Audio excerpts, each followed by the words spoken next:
Olá, queridos irmãos, a paz do Senhor Jesus, tudo bem convosco? Nós estamos iniciando essa transmissão a fim de ministrarmos a aula de número 5 da Escola Bíblica Dominical do segundo trimestre de 2020. Estamos falando sobre a Igreja Eleita e nesta lição de número 5 nós faremos uma exposição sobre o tema Libertos do Pecado para uma Nova Vida em Cristo. Libertos do Pecado para uma Nova Vida em Cristo. Um tema extraordinário, sensacional da Palavra de Deus. E eu já quero dar início, você que está conosco, compartilhe, convide alguém para neste momento nós estarmos juntos refletindo sobre a palavra de Deus. Tem lições extraordinárias para nós aqui neste vídeo. Textuário da nossa lição está em Efésios, capítulo de número 2, versículo de número 4 e 5. Mas Deus, que é riquíssimo em misericórdia, pelo seu muito amor com que nos amou, estando nós ainda mortos em nossas ofensas, nos vivificou juntamente com Cristo Jesus. Um texto bíblico extraordinário que diz respeito à nova vida em Cristo. A verdade prática nos diz, por meio da maravilhosa graça divina, fomos libertos do pecado, perdoados e salvos da condenação, e ainda recebemos o direito à vida eterna. A leitura bíblica em classe, meus irmãos, encontra-se na carta de Paulo aos Efésios, capítulo 2, versículos do 1 ao 10, onde diz a palavra de Deus: E vos vivificou, estando vós mortos em ofensas e pecados, em que noutro tempo andastes, segundo o curso deste mundo, segundo o príncipe das potestades do ar, do espírito que, agora, opera nos filhos da desobediência, entre os quais todos nós também, antes andávamos nos desejos da nossa carne, fazendo a vontade da carne e dos pensamentos, e éramos por natureza filhos da ira, como os outros também. Mas Deus, que é riquíssimo em misericórdia, pelo seu muito amor com que nos amou, estando nós ainda mortos em nossas ofensas, nos vivificou juntamente com Cristo, pela graça sois salvos. E nos ressuscitou juntamente com ele, e nos fez assentar nos lugares celestiais em Cristo Jesus, para mostrar nos séculos vindouros as abundantes riquezas da sua graça, pela sua benignidade para conosco em Cristo Jesus, para mostrar nos séculos vindouros as abundantes riquezas da sua graça. Olha que coisa maravilhosa. Versículo de número 8. Porque pela graça sois salvos por meio da fé. E isso não vem de vós, é dom de Deus. Não vem das obras, para que ninguém se glorie. Porque somos feitura sua, criados em Cristo Jesus para as boas obras, as quais Deus preparou para que andássemos nelas. Glória a Jesus. Percebam, queridos irmãos, que nas outras aulas nós vínhamos discorrendo, expondo conforme as lições, as seções do capítulo 1 da carta de Paulo aos Efésios, e agora nós vamos avançar, logo nós vamos adentrar no capítulo de número 2 da carta que Paulo escreve aos irmãos de Éfeso, e hoje falaremos sobre libertos do pecado, do poder do pecado, para uma nova vida em Cristo. A introdução da nossa lição traz aqui um panorama interessante e de muita relevância para todos nós, quando ela diz que o capítulo 2 da carta aos Efésios, esse capítulo 2, ele fala de aspectos doutrinários da salvação. Ou seja, o capítulo 2 da carta de Paulo aos Efésios trata sobre a doutrina da soteriologia, a doutrina da salvação do homem, a salvação da humanidade. Dentro da doutrina da salvação, é impossível nós desprezarmos outra doutrina bíblica chamada de hamartiologia. Irmão Micael, que doutrina é essa? É a doutrina do pecado. E o primeiro tópico aqui da nossa lição de hoje traz para nós por título: a antiga natureza morta em ofensas e pecados. O apóstolo Paulo, nesse capítulo 2, ele vai iniciar esta perícope, essa sessão, falando acerca do ser humano estar morto em seus delitos e em seus pecados. E, consequentemente, isso fez com que o ser humano se tornasse não um filho de Deus, e sim filhos da ira, como diz o texto bíblico que ora nós lemos. Aqui cabe uma ressalva, queridos irmãos, cabe um adendo, um ponto de explicação para todos nós, que nós temos o hábito de dizer que todo ser humano é filho de Deus. Porém, quando nós olhamos para a Bíblia, nós vemos que todos são criaturas de Deus. Todavia, filho de Deus é aquele que professa Jesus Cristo como seu suficiente e único Salvador. Portanto, se você já entregou a sua vida a Cristo Jesus, você tem o direito de ser filho de Deus mediante a fé, através da graça do Senhor. Avancemos então para o primeiro ponto do tópico de número 1, falando sobre a antiga natureza morta em ofensas e pecados. O nosso primeiro ponto vai dizer sobre a nossa condição anterior, a nossa condição que estávamos antes de Cristo. E a lição vai nos dizer que Deus nos vivificou em Cristo, estando nós mortos em ofensas e pecados. É o versículo 1 de Efésios capítulo 2. Olha que coisa extraordinária. Nós éramos como cadáveres espirituais. Nós estávamos mortos, carregando na nossa mão uma certidão de óbito espiritual. Nós éramos completamente mortos no sentido espiritual da expressão. Entretanto, nós fomos vivificados, nós ganhamos vida através de Cristo Jesus. O que é que Paulo vai trazer como esclarecimento? Que nós estávamos mortos. Paulo vai dizer que esta morte era consequência das ofensas e dos pecados. Aqui cabe uma explicação bem interessante, porque o escritor traz para nós aqui de forma bem interessante as definições da língua grega sobre ofensas e pecados. A expressão grega usada para ofensas, paraptoma, e a expressão hamartia, usada para pecado.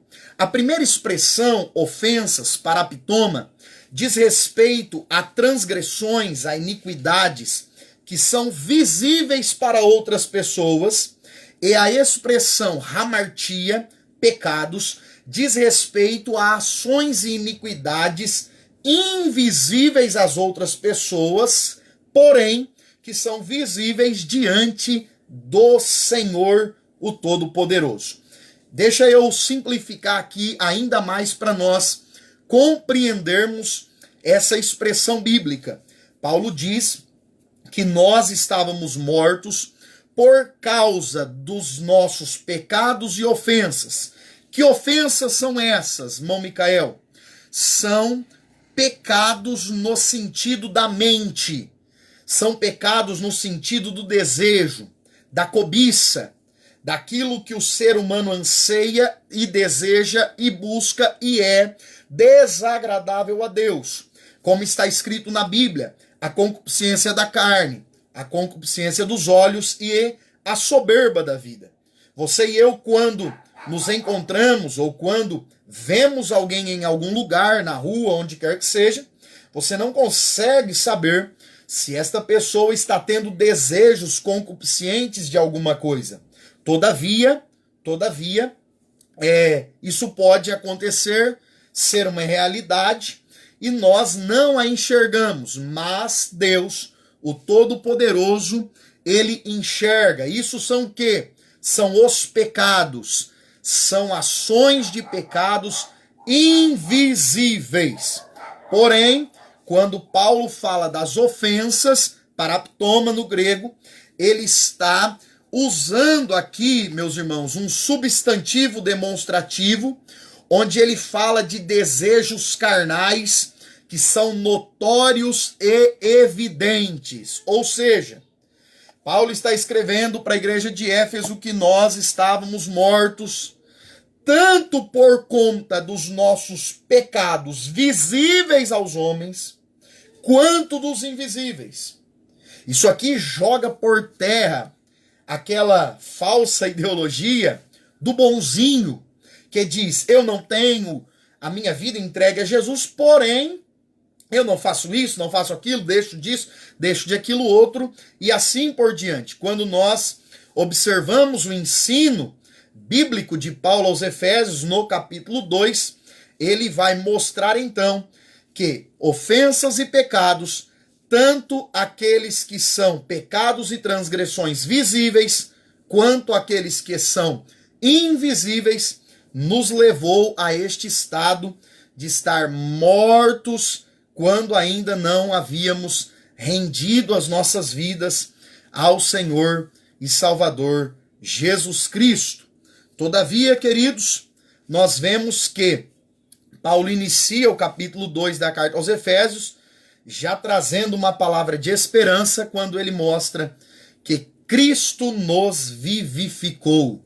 Nós que estávamos mortos, ganhamos, recebemos pela graça de Deus, vida outra vez. Glória seja dada ao Senhor Jesus Cristo por esta realidade tão maravilhosa para todos nós. Quando nós olhamos a Bíblia, Isaías, o profeta messiânico, capítulo de número 59, Isaías no seu capítulo de número 59, no verso de número 2, Isaías vai dizer o seguinte: mas as vossas iniquidades fazem divisão entre vós e o vosso Deus, e os vossos pecados encobrem o seu rosto de vós, para que vos não ouça. Então, amados, Isaías está trazendo aqui o entendimento para os seus contemporâneos, os seus leitores e para todos nós que, quando o homem está distante de Deus, infelizmente e inevitavelmente, ele está morto, ele está separado do Criador, ele está andando como um cadáver espiritual nesta terra, mas Cristo nos vivificou e glória seja dada ao nome de Jesus por isso. Outra questão aqui bem interessante que o escritor aponta para nós é o seguinte: ele diz que quem vive desta forma, vive, todavia está morto. Isso aqui é paradoxal. O escritor vai mostrar que quem assim vive, longe de Deus, ele está morto enquanto vive, entre aspas. Eu sempre digo que aquele que vive distante de Deus, ele não tem vida, ele simplesmente sobrevive. Ele está na terra, ele está sobrevivendo, ele está aí, mas infelizmente não tem vida em si mesmo. O segundo ponto do tópico 1 aqui fala sobre as nossas ofensas e pecados, que nós já comentamos um pouco com os irmãos.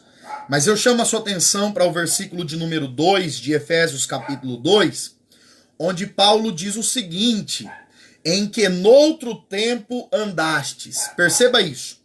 Paulo está mostrando que nesse outro tempo, antes de Jesus, antes de entregarmos a vida a ele, nós estávamos andando. E aqui ele traz a ideia e o verbo, a ação de andar, de caminhar. Olha o que a Bíblia diz em João, capítulo de número 8, e no versículo de número 12, João, capítulo 8, versículo de número 12. Falou-lhes, pois, Jesus outra vez, dizendo: Eu sou a luz do mundo. Quem me segue não andará em trevas, mas terá a luz da vida. Ou seja, queridos, quem segue a Jesus não anda no caminho das trevas. Porém, quem não segue a Jesus, infelizmente, inevitavelmente está caminhando por um caminho entenebrecido, escurecido, complicadíssimo, por assim dizermos. Mas quem segue a Jesus está andando no caminho da luz e no caminho da vida. Outro texto também de João, agora na sua primeira carta, na sua primeira epístola, que eu quero compartilhar com vocês. 1 João, capítulo de número 2, versículo de número 6. Aquele que diz que está nele, também deve andar como ele andou. Ora, se nós dissemos que estamos em Cristo, nós precisamos andar como Cristo Jesus andou.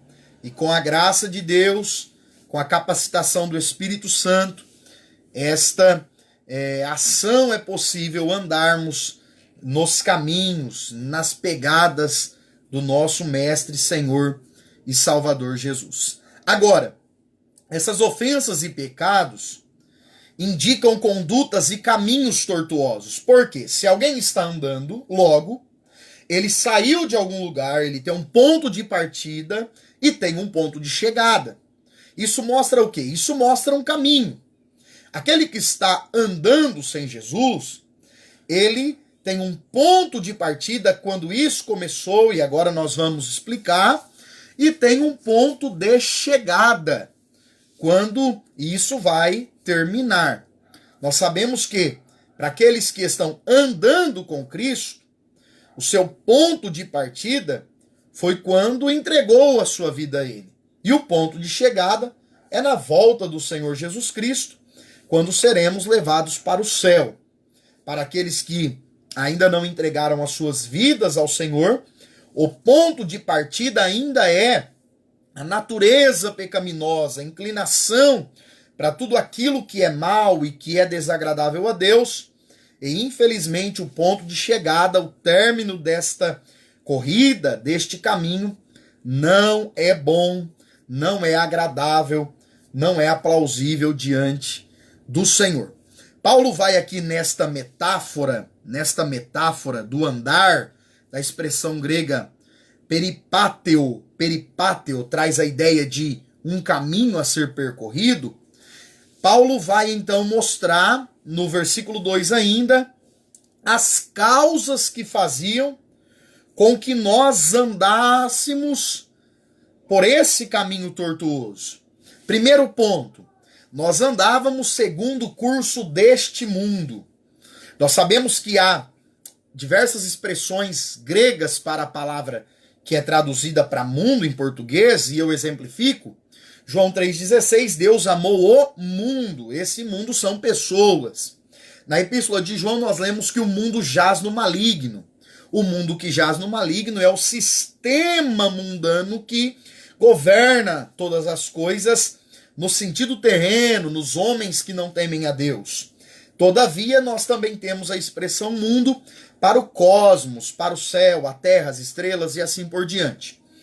Este sistema mundano, meus irmãos, o sistema mundano, também traduzido por mundo, era o que regia o nosso andar.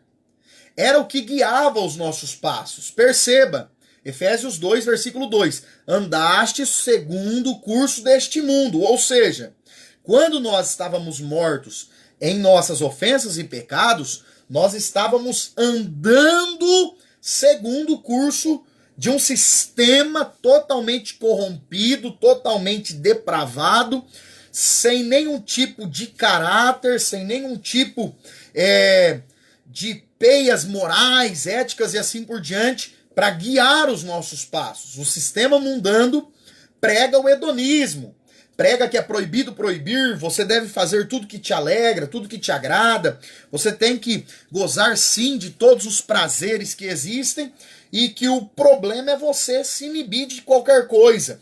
E infelizmente o sistema mundano tem pregado isso, insistido nisso, mídias televisivas, jornais, etc., políticas, vertentes ideológicas e assim por diante, que são dominadas pelo quê? Por um sistema mundano que é o curso deste mundo. Infelizmente, este mundo aqui, que é o sistema, que é regido por tudo aquilo que desagrada a Deus, só tende a piorar em imoralidade, em tudo aquilo que é sem nenhum tipo de agrado a Deus, só tende a complicar cada vez mais, e nós estávamos andando segundo o curso desse mundo, e aí entrou a conversão, quando nós tivemos um encontro real com Cristo Jesus. O nosso curso, que era no sentido do mundo, ele foi convertido, e agora nós caminhamos em direção a Cristo Jesus. O segundo ponto aqui, do tópico 1, 2.2, diz que nós andávamos segundo o príncipe da potestade do ar. Paulo aqui, Efésios 2, e versículo 2, na sua parte C, Paulo vai dizer que nós estávamos andando segundo o príncipe da potestade do ar. Essa expressão príncipe aqui, ela aparece muitas vezes na Bíblia, porém, aqui com letra minúscula e dentro do contexto, se referindo ao poder das trevas, a Satanás e os seus agentes malignos, que tem sim, meus irmãos, infelizmente, nós não podemos negar que Satanás e os seus agentes malignos têm sim o poder de influenciar as pessoas a andar em ofensas e pecados. Então, Paulo também mostra que é uma realidade, sistema mundano, também o governo de Satanás e os demônios, fazendo com que muitas pessoas andem em ofensas e pecados diante de Deus. E um terceiro aspecto que ele apresenta, uma terceira razão, porque nós estávamos mortos nessas ofensas e pecados e andando por caminhos tortuosos, ele vai dizer que nós andávamos fazendo a vontade da carne e dos pensamentos. Isso aqui revela o quê? A nossa natureza pecaminosa. Todo ser humano, de Adão em diante, Romanos 3:23 mostra isso. Todo ser humano, depois de Adão, ele infelizmente nasce inclinado para o erro. Você já percebeu como é simples, fácil fazer o que é errado? E como é complicado fazer o que é certo? Fazer o que é certo é difícil, dá trabalho. Às vezes nós somos até prejudicados de alguma forma por fazer aquilo que é correto, por agradar a Deus. Todavia, fazer o que é errado é simples, é fácil, é tranquilo, porém, as consequências são totalmente distintas. Então aqui, falando sobre a vontade da carne e dos pensamentos, o apóstolo Paulo está tratando dos desejos íntimos, da inclinação, da natureza adâmica, pecaminosa, que Paulo tratou tão bem na carta aos Romanos.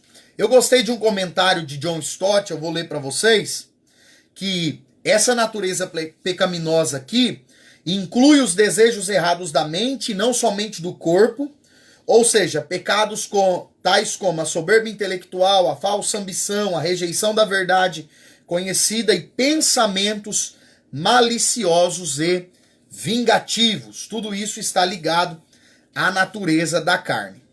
Agora pensa comigo. Nós estávamos andando em um caminho assim, trilhando caminhos tortuosos, em ofensas e pecados, transgressões visíveis e invisíveis, transgressões que estavam patentes aos olhos dos homens e também de Deus, andando por esses caminhos tortuosos, cumprindo o sistema mundano, a vontade do diabo e a vontade da carne. Consequentemente, irmãos, nós éramos o quê? Pense, nós éramos o quê? Filhos de Deus? Oh, aleluia! Não.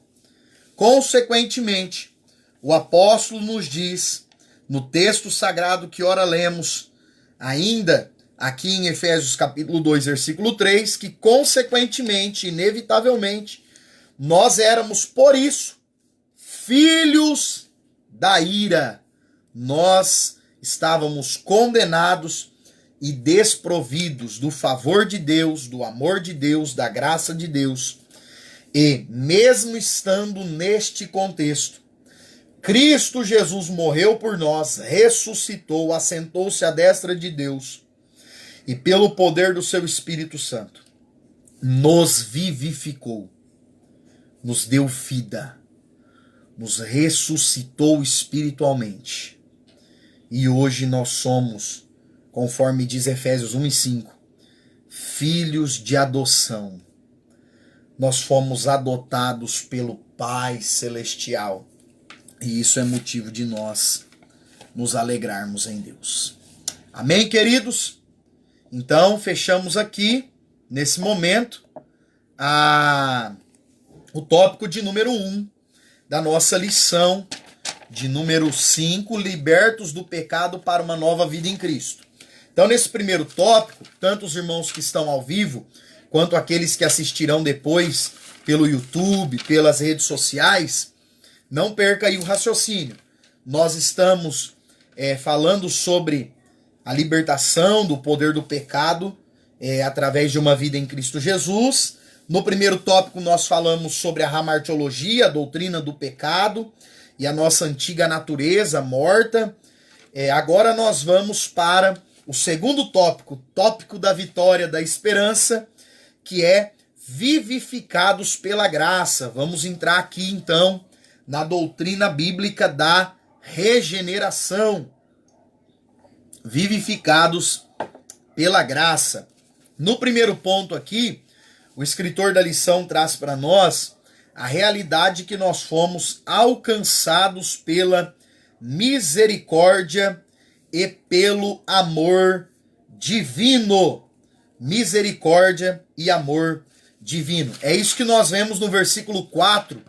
Paulo vai começar com uma conjunção adversativa, que é o famoso mas, porém, todavia, entretanto. Então, Paulo traça todo esse contexto que nós estávamos andando, mortos em ofensas e pecados, aí ele traz essa conjunção adversativa, mas Deus, que é riquíssimo em misericórdia, pelo seu muito amor com que nos amou. Perceba, Paulo vai mostrar aqui, mas Deus. Deus que não é refém de nada e nem ninguém, resolveu por sua graça e misericórdia demonstrar o seu muito amor. Perceba isso. A Bíblia não diz que Deus simplesmente nos amou. Paulo vai usar aqui a expressão muito, muito amor, muito. Essa expressão grega aqui, palen, traz a ideia não de tamanho. Não é que o amor é grande. Não é isso. A expressão palen no grego, muito, traz a ideia de abundância. Não é a ideia de um tamanho, porque todo tamanho precisa ter início e fim. Muito amor com que Deus nos amou aqui, Paulo está dizendo, traz a ideia, irmãos, a compreensão de algo abundante, algo que jorra, algo que flui, algo que vem de dentro para fora de uma maneira gloriosa. Então esse amor com que Deus nos amou, ele não tem um tamanho que pode ser medido, definido, calculado. Não, muito pelo contrário. Este amor é um amor abundante. É um amor com que Deus nos amou desde a eternidade passada até a eternidade futura. Glória seja dada ao nome de Jesus. Louvado seja o Deus Todo-Poderoso, porque Ele nos amou de forma abundante, ainda quando estávamos mortos em nossos delitos, em nossas ofensas e pecados. Paulo trata muito bem essa questão também em Romanos, já vos disse, capítulo 5, versículo 8. Mas Deus prova o seu amor para conosco, em que Cristo morreu por nós, sendo nós ainda pecadores. Cristo não morreu por mim e por você, depois de entregarmos, depois de crermos nele, não. Ele morreu por nós, sendo nós ainda pecadores. Que coisa maravilhosa. Aí Paulo continua mostrando, meus irmãos, que Deus, ele não é simplesmente misericordioso, mas ele é abundante em misericórdia.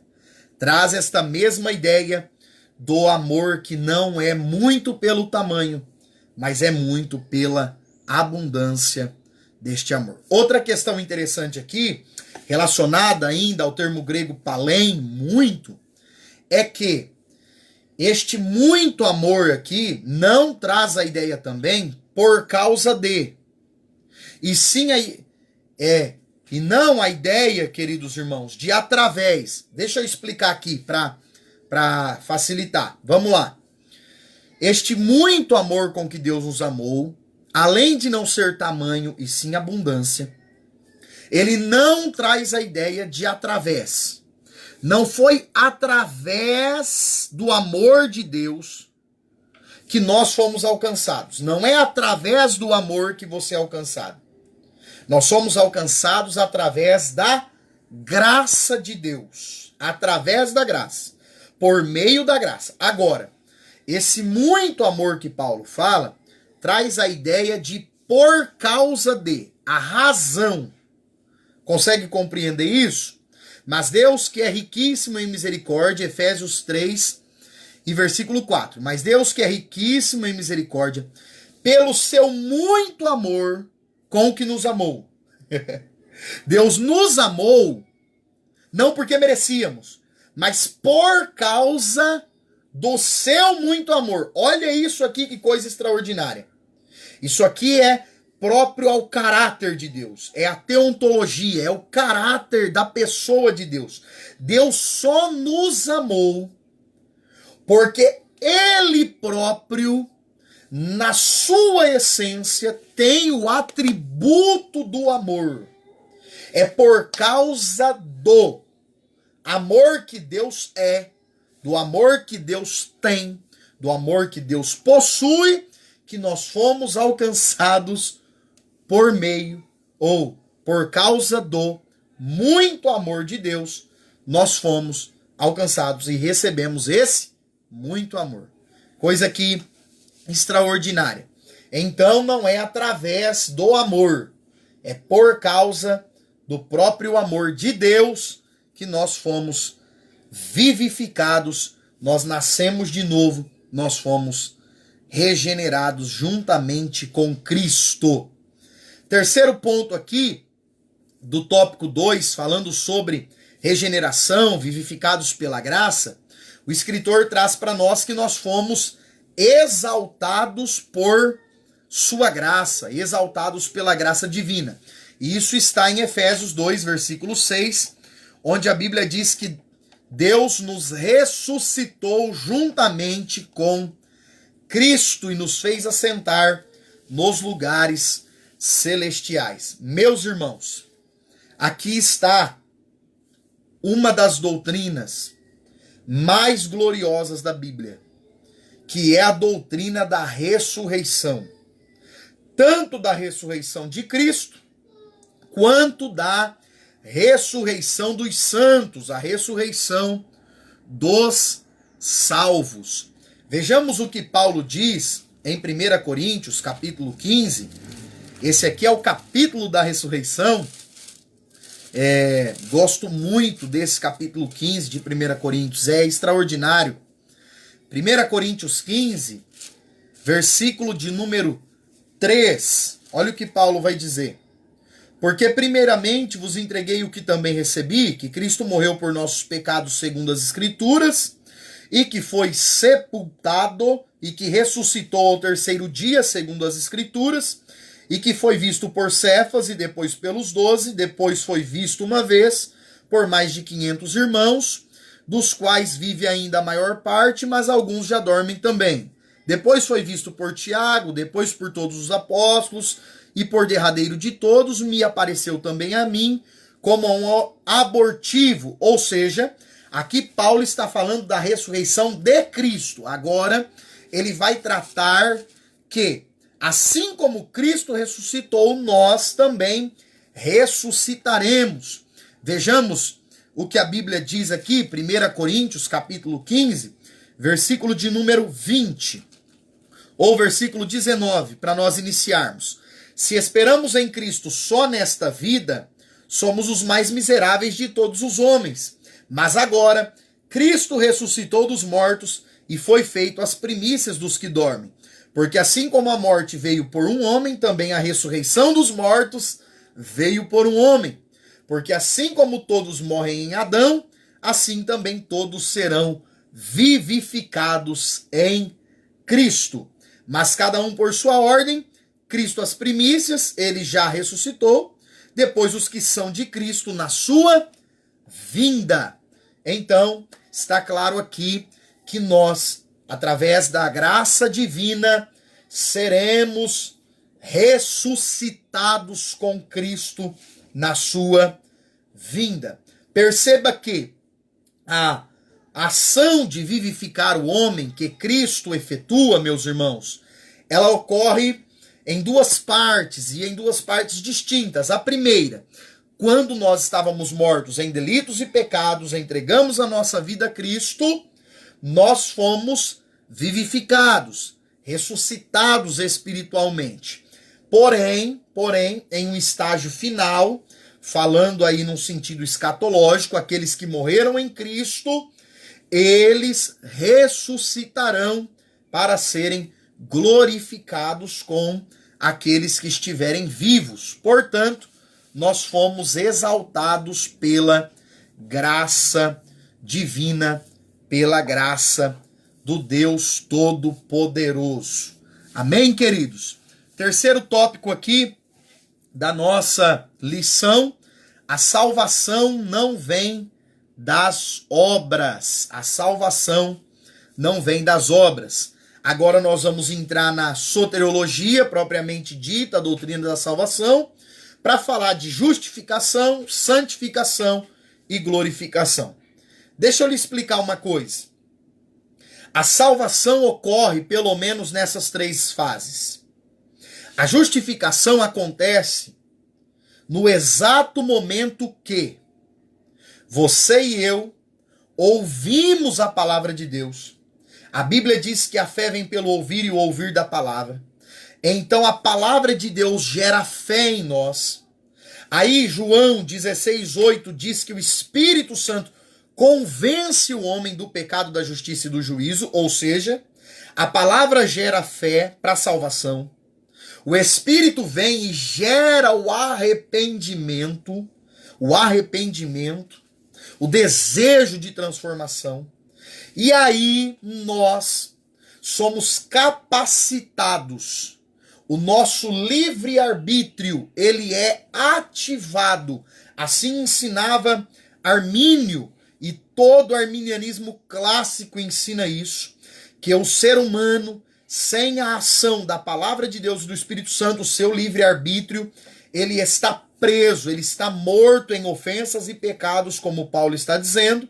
E agora, através da palavra e do Espírito Santo, a sua livre vontade, ela é liberta para que ele se renda aos pés de Jesus, para que ele se entregue ao Senhor e Salvador da sua alma. Portanto, no momento que ele se entrega, mediante a graça, através da fé, que não veio dele, é dom de Deus, ele é justificado. É como uma ação forense, judicial. O sangue de Jesus cobre a vida do pecador, e ele que era filho da ira, agora é considerado justo diante de Deus, não pelos seus méritos, mas pelos méritos de Cristo. Isso é justificação. Acontece uma única vez e ponto final. Agora, o ser humano entra no processo da santificação. O processo da santificação possui 3 pilares. O primeiro é fomos santos, fomos santificados, somos santos e seremos santificados, seremos santos. Lembrando que a expressão santos na Bíblia significa separado do mundo e, então, separado para Deus. Separado do mundo para servir e agradar a Deus. Ou seja, a santificação acontece nesses 3 pilares aqui. Primeiro, meus irmãos, quando nós entregamos a Cristo, nós estávamos vivendo uma vida depravada, distante de Deus, e então nós fomos santificados, separados. Hoje, no dia a dia, na labuta, no leão que temos que matar a cada dia para servir a Deus, nós estamos sendo santificados. E por fim, na volta de Jesus, seremos plenamente separados para Deus. Então ficou claro aqui? Primeiro, nós fomos santificados, somos santificados a cada dia e seremos santificados plenamente. E aí entra o terceiro pilar da salvação, que é a glorificação. Algumas pessoas dizem assim: se o salvo morre e vai para o céu, para o paraíso, está consciente lá, por que é que ele tem que ressuscitar? É muito simples. Para que o corpo corruptível, o corpo mortal, se revista, 1 Coríntios 15, 51 em diante, de imortalidade e se revista de glória. Porque assim como Jesus ressuscitou e foi glorificado, nós também seremos glorificados, receberemos um corpo de glória para adentrar nas mãos. Então aqui, nesse tópico 3, a salvação não vem das obras, cabe essa explanação aqui dos 3 pilares da salvação: justificação, santificação e glorificação. Amém? Vamos então ao primeiro ponto aqui: graça como meio de salvação. Queridos, a salvação, ela inclui o quê? A libertação da morte, da escravidão do pecado e da ira vindoura. E ao mesmo tempo, ela permite ao salvo, aquilo que nós estudamos nas outras aulas, desfrutar das bênçãos espirituais assentados nos lugares celestiais com Cristo Jesus. Portanto, a salvação é o livramento, e essa aqui é a definição da expressão grega para salvação: livramento de um perigo iminente. Nós corríamos perigo andando mortos em nossas ofensas e pecados. Nós corríamos perigo. Agora, através da graça divina, nós recebemos o livramento do poder do pecado, do poder de Satanás e do domínio da natureza pecaminosa. A natureza pecaminosa que dominava sobre nós, agora ela é vencida através da graça de Deus. Algumas pessoas têm dificuldade de entender a expressão graça. E a definição é muito simples, muito clara. A graça nada mais é na Bíblia do que o favor imerecido. Favor que nós não merecíamos. Nós alcançamos através da graça de Deus. Eu gosto muito de uma expressão aqui a respeito da graça, que está na Declaração de Fé das Assembleias de Deus no Brasil, que diz: não há nada que o homem natural possua ou pratique que lhe faça merecida a graça de Deus.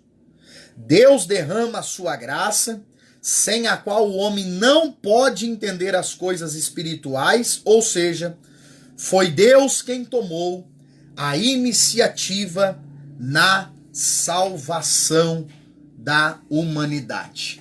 Isso aqui está descrito aqui, ó, na declaração de fé das Assembleias de Deus. Isto aqui, meus irmãos, joga por terra uma acusação que os arminianos recebem de muitos que infelizmente não compreendem a doutrina bíblica da graça. E isso aconteceu com um homem chamado Pelágio lá nos primeiros anos da igreja. Pelagianos e semi-pelagianos ensinavam que a salvação parte do homem. Ensinavam que é possível que uma pessoa faça alguma coisa em direção à salvação sem a ajuda ou sem a iniciativa de Deus. E isso aqui é totalmente antibíblico, tanto pelagianos quanto semi-pelagianos, que ensinavam que o pecado de Adão era só dele, não passava aos outros, ou se passasse, era possível o ser humano sozinho dominar essa natureza pecaminosa. Não é isso que acreditamos, não é isso que professamos, não é isso que a Bíblia ensina. A Bíblia ensina que a salvação parte de Deus, é Ele que vem até o homem, e é Ele que capacita, através da graça, o homem de escolher a Cristo Jesus, nosso Salvador. Isso é doutrina bíblica, é o arminianismo clássico. Nós não temos a capacidade de ir a Deus por nós mesmos. Através da graça, o nosso livre-arbítrio foi ativado para que nós então viéssemos render as nossas vidas ao Senhor Jesus Cristo. Isso é chamado, meus irmãos, nos círculos teológicos, a fim de curiosidade aí para os irmãos, de graça preveniente ou graça preventiva, graça precedente, graça preparatória.